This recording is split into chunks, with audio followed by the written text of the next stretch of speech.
Hey everybody, I'm Jack Reedy with Future Pastimes, and I'm the designer of The Adventures of Conan. And I wanted to do a video where I do a closer look at one of the characters that you can play in the game. So we're going to take a look today at Thoth-Amon, who is a foe that you can play in a game, in a 2, 3, 4 player game against Conan. As a 1-player game, you can have this as one of the foes that you must play against. All of the character cards will have a unique ability and a different ability on the opposite side. So the foes have a gray side and a red side. Different effects. You're going to have the same core dice here. So it tells you Thoth-Amon has 2 of the red dice. Those are these dice right here. And then all of the foes have the same supply of white general dice. And it lets you know that Thoth-Amon will start in Stygia, so that's going to be the same no matter which side you have there. And these cards, they're oversized, so this is a standard poker size card, and here you can see it compares size-wise. So it's a pretty big card. It's going to have an active dice and a spent dice side of the card, so in the main phase, when you roll your dice, you're going to have your pool here, and as you're taking actions, you're going to move them over there to indicate that you've done that particular action. So let's take a look at what these abilities are. We're going to start with the red side. So the way this works is whenever you place a die on the encounter track, you may cycle 1 encounter card. So the encounter track is on the board, and it's going to take a certain number of dice to unlock encounters, and that will be the number of players. So if it's a 3-player game, it'll take 3 dice. There's always going to be 3 encounter cards face up next to the board, and these are the different encounters that Conan might face. And each one has a particular condition under which Conan will face it. So if Conan ends the main phase, in this case, and that kingdom he's in has this attribute, the thief attribute, then he would have to face the cutthroats if the encounters are unlocked. Well, what Thoth-Amon's ability does is, as Thoth-Amon, you can see which encounters are face up, and you can generally gauge which ones Conan's going to face, because Conan's trying to get to certain adventures that are face up, and you'll be able to see, they'll be marked on the board. And maybe even by the time you can see that Conan has moved to one of those adventure kingdoms, you definitely know which kingdom he's going to be in. And you can see right away like how many of these 3 encounters correspond to that kingdom. And sometimes it's none of them. Sometimes maybe only 1. Could be all 3. And that's what you're trying to do if you've unlocked encounters, is you want Conan to face as many of them as possible. So this ability is when you put a die up on that encounter track, you get to cycle the encounters. And what that means is you take a look at one of those 3 face-up cards, you pick one to discard, and then you draw 2 off the top of the deck, choosing 1 to replace the one you discarded, and then discarding the other one. So this gives you, as Thoth-Amon, the ability to really set up those encounters so that Conan will have to face more of them and the tougher ones. So if you draw 2 that are both applicable, you can be, well, let's use this one that is going to be harder for Conan to unlock. And remember, each foe die that is on that encounter track means that Conan and an ally, if the ally ends up rolling, they have to set aside a die. So they have a smaller pool of dice to work with. If Conan only has their core dice, that's 4 dice. And if you've got 2 dice up on there, it means Conan's only rolling 2 dice. So in this case, if Conan were fighting the cutthroats, Conan needs to roll 2 warriors on the orange dice and then roll a thief in order to defeat these cutthroats.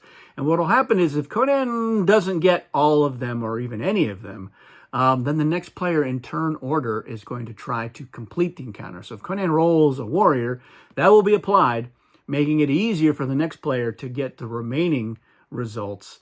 And whoever does will get the reward, which is listed up here, and whoever has previously failed will suffer the penalty. So in this case, they would lose a fate token, lose a gold, and be wounded. So rough time with the cutthroats.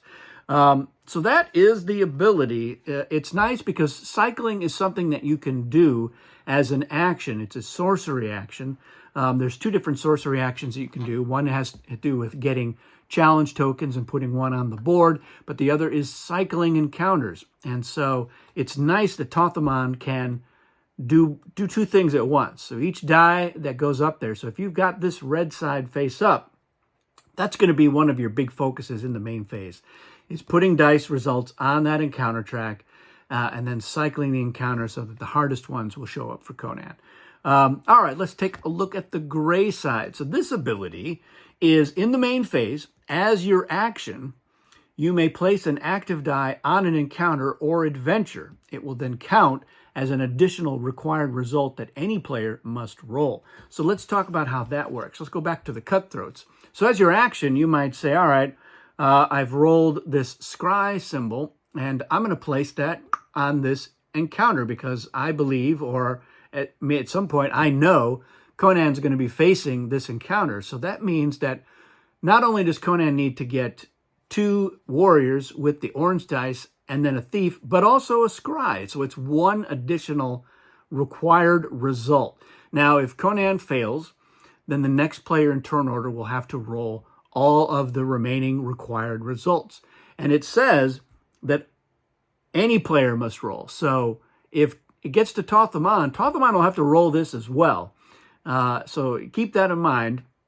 Remember, any of your dice that are on the encounter track, and this is for Conan or an ally or any foes, if those symbols match the ones that you need, you don't have to roll those dice. So if they have used a scry, or let's say they used a wild and they put it on the scry space, then they've already got this one, and that would be true for anybody.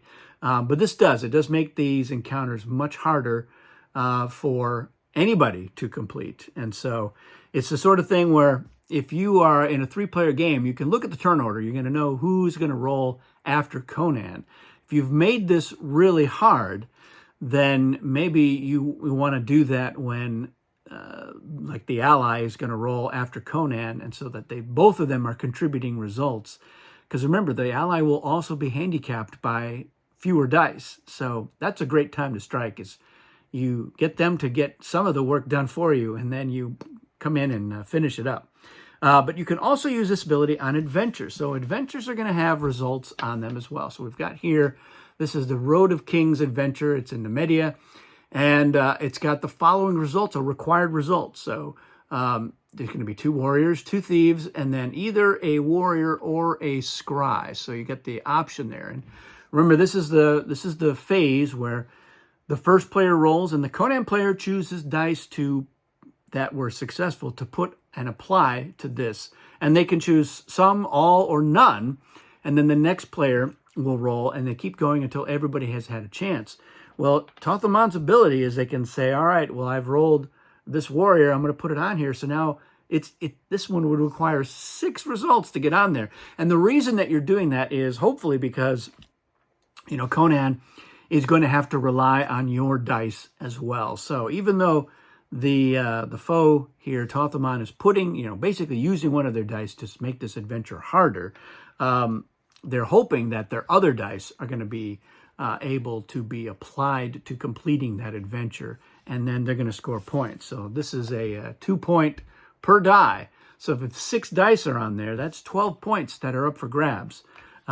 If Conan doesn't have the dice or doesn't have the fate tokens or both, that means the other player's dice are going to be applied if Conan has any hope of completing it. And if you're the foe, what you really want is to be the one who does complete it. So the way that works is Conan doesn't choose one of your dice or more, several of your dice that could be applied.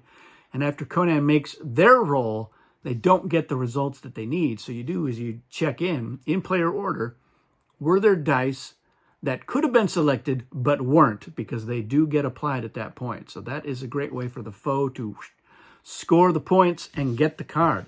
And furthermore, if it is a foe that completes it, then not only does the foe get the card, but only that foe's dice will score any points. So other players may have contributed to it, but they won't get anything for it. And so here you've got these rewards. The foe won't get these right away because you need to be in Nemedia. And if Conan is there, then the foe isn't there. But you can move there later on, and then, at the end of a round, advance on Thief, gain 3 gold. That's a pretty good reward. And if you just stay in Nemedia every turn, you can just keep getting it. So it's really important for Conan to not let the other players get these adventure cards, especially the foes. With the ally is wherever Conan is. So Conan can maneuver away from a kingdom that matches an adventure card that the ally has collected. But with the foes, you'd have to go chase them down and duel them to kick them out of that kingdom. So those are the two abilities of Thoth-Amon. They are both very powerful abilities. And yeah, leveraging these effectively is the key to winning the game. So if you have any questions about Thoth-Amon or anything having to do with the Adventures of Conan, let me know in the comments. And that's it for this one. We'll see you again soon.